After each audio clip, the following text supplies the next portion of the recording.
Hey, how y'all doing? Let me go ahead and show y'all how I suit up for Buhurt fights and practices today. I'm wearing just my Cuisses and a sport cup. Get those pulled on and looped in. Those are actually to pad the inside of the armor so my legs don't get cut up from metal edging.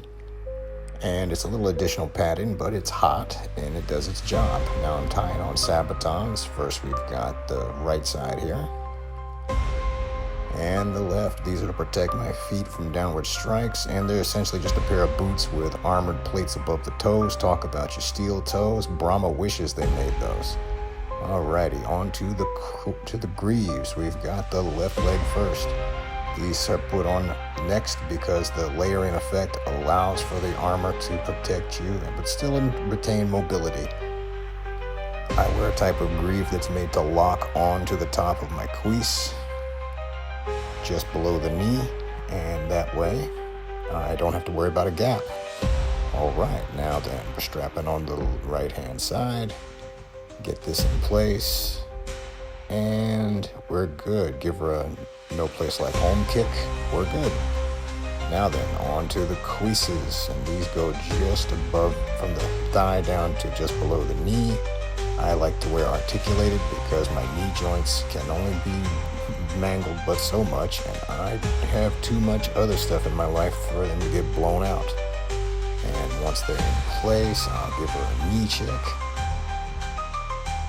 These also are held on by an arming belt, which I'm wearing there with the ties going down. Give her a nice raise, and now it's time to strap the other one on. Once she is in place, I'll put on a cod piece over the sport cup. You can see it under the hem of the arming jacket, which is made by Salt Warrior Sparta.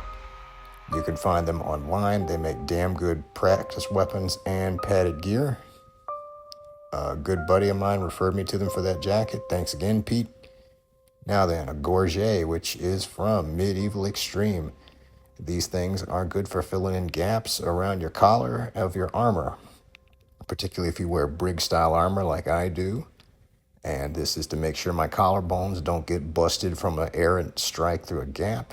And speaking of brig, it is time to put that on.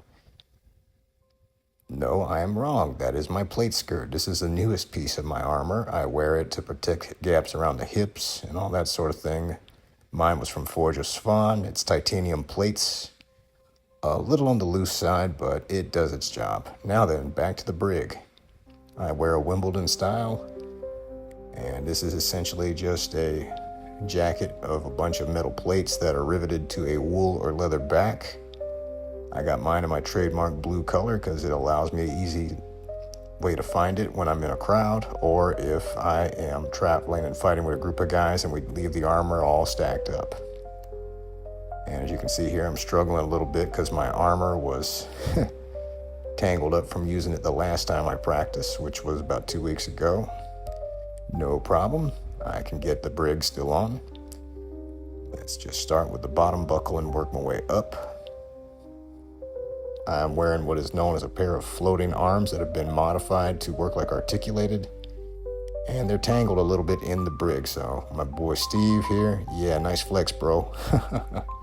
He's a good fighter in his own right, a good friend. You got Jay and Mike, who are also helping me out.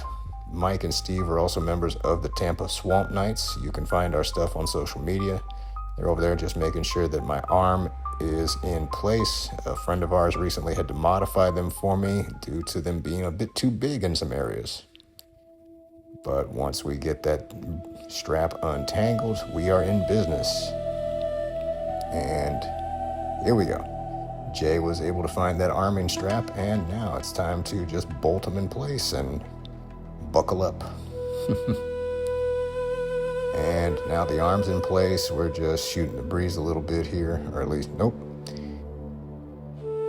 Just time to get it fastened down. We start the same way you do with your leg, forearm first, and work your way up. So, once again, we're just BSing a little bit about how we had to trim off part of the upper arm to get it to fit better. And now that the arms are on, we tie on the shoulder plates, the pauldrons, which are from Limburg Armory. And I'll throw a tabard over it to protect the armor a little bit, and it also gives you a little drip. You know what they say, boys, drip or drown. And a course, I got a buckler down with a belt and a belt frog to hold any extra weapons or wherever. Me, I just find it always makes it easier to keep tabs on what I'm using for practice.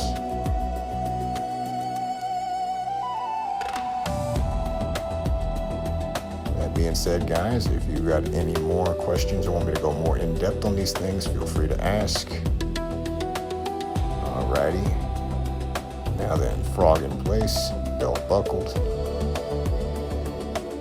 I am essentially 90% ready to go here. I just need to grab my weapon. In my case, it's a ball mace, courtesy of Brent Skinner, who fights with the Dallas Dragoons. Shout out to him and those guys. I used to go to practice with them. Nice meeting y'all. Time to go.